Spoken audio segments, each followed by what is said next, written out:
Holy moly, it's time for another Simmers morning skate on Vancouver Hockey Now, and it is my distinct pleasure to welcome on board the illustrious, charming and delightful, intelligent, and even sometimes effervescent Bill Daly, the Deputy Commissioner of the National Hockey League. Is that fair? Probably a little bit over the top, but happy to be with you, Rob. Which part of that would be inaccurate? I don't see what... Maybe a couple of those. All right. Well, I was going to say an old friend of the program, but that would make you sound old. And I did look it up because I was pretty sure about this. You are 1 week, 7 days older than me.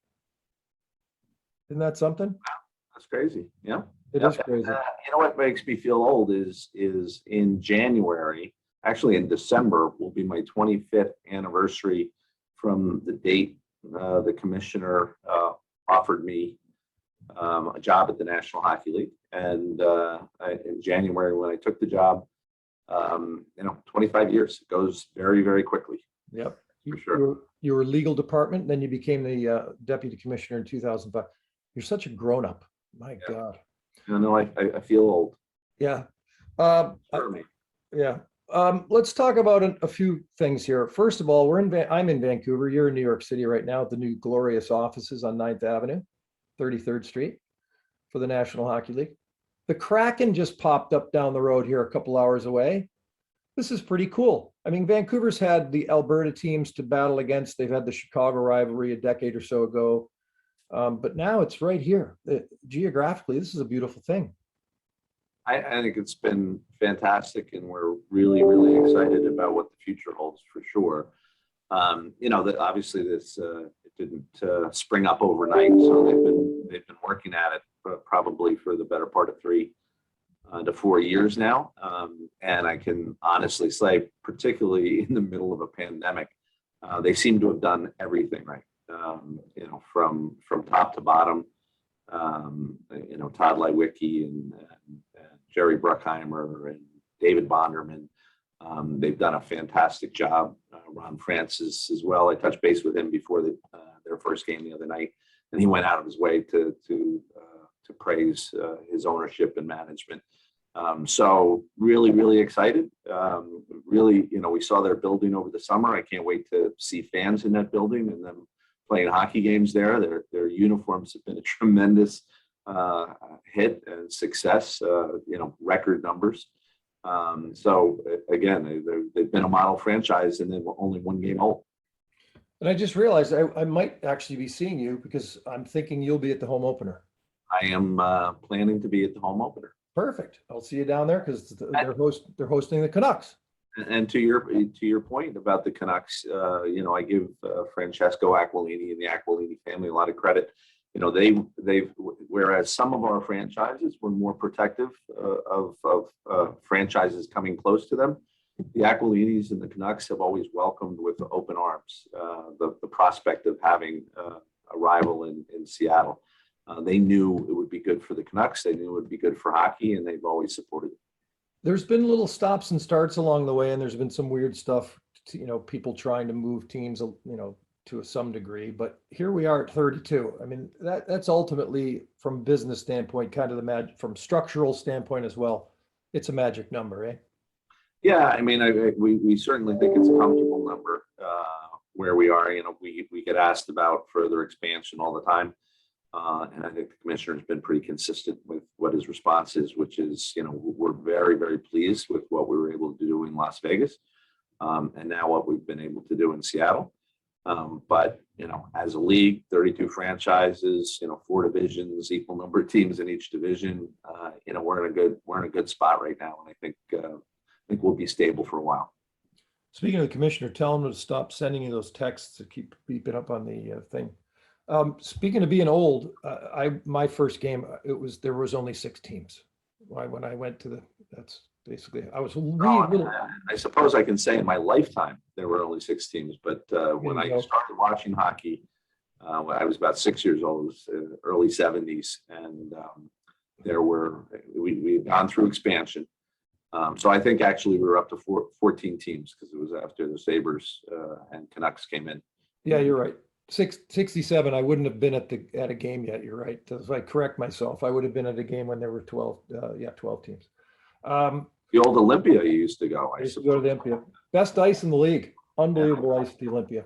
Had that egg-shaped corner, and Yeah, the short corner. players knew how to use it. Yeah. Yep. The old production line back in the day. Sid Abel would send it in off the carom. Lindsay'd go get it, send it to Howe out in front. Bingo.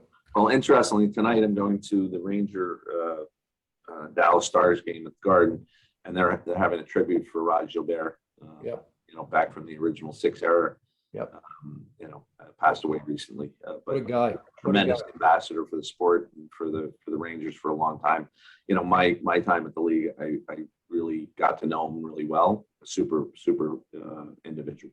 Yeah, absolutely. I met him a couple times at the Garden. He's a sweet guy, and go out of his way to meet fans like randomly, like incredible. Tremendous ambassador. So the COVID thing, obviously we went through this whatever you want to call it, the 2 years of the bubbles and all this stuff. Everybody get pretty much, for the most part, except for a few hangers on, have been vaccinated. And we're seeing the benefit of the vaccinations with the Seattle thing, because we have 4, 5, 6 people on staff or on the team that test positive, but you know, I hate to say it, it's kind of a walk in the park at this point for them, just because they were vaccinated. And so where are we at? Are we happy? Are we trying to get to 100%? Are we going to, you guys have been really stringent, which is good. Well, I mean, look, I think what happened in Seattle is a lesson to everyone that this continues to be a serious issue that has to be taken seriously, and health and safety protocols are important. But you're right. I mean, we've always embraced the philosophy that, you know, as a fully vaccinated league, we're in a much better position to withstand what's going on in the outside world with COVID than we would be if we were less vaccinated than we are. And to your point, you know, the people who are experiencing breakthrough infections are typically either asymptomatic or mildly symptomatic. They don't get really sick, knock on wood. Hopefully that continues. And, you know, I think it's all because, you know, and I think it's pretty clear, the evidence is pretty clear that vaccination will protect you, even if it doesn't protect you from ultimately being infected. It will protect you from death potentially. So it's you know, it's been important for us. We've emphasized it, you know, every way we could. We've been aligned with the Players Association, while the Players Association, you know, for obvious reasons, hasn't been willing to bargain it becoming mandatory for players. A lot of the provisions we put around our protocols certainly are meant to incentivize and encourage players to become vaccinated, and they've worked. Yeah. As we speak at the moment, I believe British Columbia and the Canucks are maybe the only 50% capacity team in the league left. Is that correct? They are the only reduced capacity team in the league. And I do think they continue to expect or hope that by the time, you know, they drop the puck at home, that'll be adjusted. Yeah, I was gonna say, because BC's done a wonderful job. I think they have the highest vaccination rate in the country. So it's like, okay, let's get going here. Early Olympics. I know it's always kind of because, you know, you got to take the big break, and there's him and Han about whether to go. But now that we're going to the Olympics, pretty exciting. You just get a wee taste of it when each country names their first 3 participants, their first 3 players. So we got to go. We're going to go. What the hell? Make the most of it. And it is a cool thing, right? I mean, I think that's right. I mean, obviously seeing best on best and players representing their countries, I think, you know, leads to the possibility of a great tournament.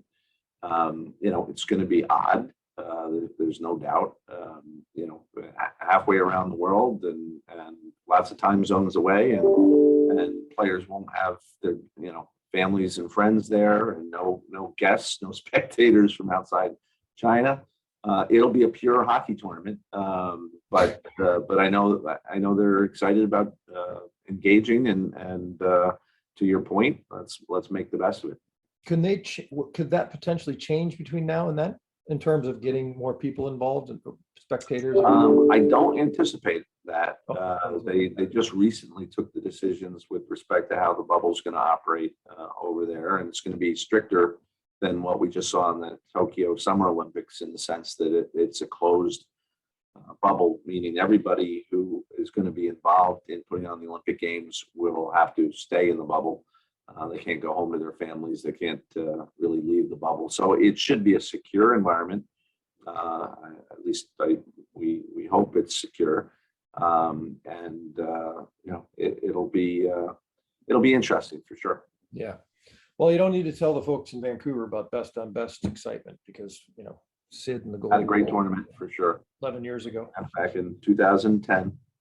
And when I bring up Sid, the guy that we always is closely associated with him was Ovie, because of the work stoppage back in 04-05. He had to wait a year to join the league. So they came in at the same time, and they've always been kind of paired that way. Ovie, now, when you used to come on our program on Sirius XM, the national show, for a little while there, I think it was 2016, when I said back then that Ovechkin, if he went at a certain clip, could make 900, guys looked at me like I had 4 eyeballs. And I'm telling you, if he stays healthy, this guy, he might get there. He might. And, the fact that we're even in a position to have this debate is remarkable, particularly coming out of a pandemic where, we've had 2 shortened seasons, and he's still in the conversation about having the possibility of approaching that record that most people thought was unbreakable. It is remarkable. I was fortunate enough to be in Washington last night for the game there, and he had gotten dinged in the last preseason game, and people were wondering whether he'd even be in the lineup for opening night. But his durability his courage and going out there and just doing what he does on a daily basis is really remarkable. And last night was another example. Great job. 2-goal night, bounces back. Two-goal night, 2 assists, 4 points, coming off an injury. And I'll tell you what, this is what people wouldn't understand because they wouldn't have this opportunity, but I'm 6'6", 225. You used to play fullback at Dartmouth, so you're a decent sized fella. Ovie is a big, like a thick, large human being. Like, people do not realize just how thick this dude is. Yeah, I actually had I ran into him at the Player Media Tour, which we do kind of every year with a year off for COVID. But it was about a month ago in Chicago, and ran into him, in a short sleeve shirt and jeans, and he's an impressive physical specimen. There's no doubt about that. Yeah, he's a barrel. 2005, you become deputy commissioner. So what are some of the changes that really stick out? We already went through the rule changes by that point and added a salary cap just before that. So your hairline, I think, has stayed the same since 05. Yeah, it's not much different. I do have a picture of the first trophy presentation I ever made, which was in the spring of 1997, and I presented the Prince of Wales Trophy to Eric Lindros for the Flyers, and I did seem to be wanting to have hair on the side of. I was bald on top, but I had the hair around. But that was soon after that we got rid of that. Get it out of there. But what has changed? Since you were deputy, 05 is when you were deputy, right? Yeah. Okay. And kids have grown up. That's one thing. Our kids have grown up. Like, now they're not kids; they're adults. That's one thing. It's crazy. I mean, people, the players in the league, a lot of them were toddlers when Crosby and Ovechkin entered the league. So it just makes us all feel old. Yeah. Lots has changed. Most for the better, all for the better. The game is a lot bigger. The business is a lot bigger. I think the game on the ice is as good as I've ever seen it, certainly. The skill of the players and our ability to let them really display their skills on a nightly basis. We're as a league, we're in a really good place. Very good, William. We'll see you at a Vancouver Canucks game soon. I mean, they're going to call it a Kraken game, but it's ultimately a Vancouver Canucks game. Let's face it. And you know a good deal. So let me just throw this out. I'll throw the plug out while you're here, because Vancouver Hockey Now is now part of the National Hockey Now network, and also Canada has added Toronto, Calgary, and Montreal. So for like, I don't know, $30 a year with the coupon code Canucks, you can get all the paid content to go with all the free content from all the Canadian teams, not just Vancouver, all the Canadian. That's like the price of one cup of coffee a month. In fact, the way coffee is now, it might be less than a cup of coffee a month, right? Seems like a deal that's too good to pass up. It really does. Do you have anything you need to plug, by the way, Bill? Anything on the side you got going? No, keep watching hockey every night. That's what I need to plug. All right, I'm with you. Okay. Thank you very much, sir. And we'll see you next time. It's always a pleasure. Thank you very much for coming on to Simmer's Morning Skate with Vancouver Hockey Now, Bill. Anytime, Simmer.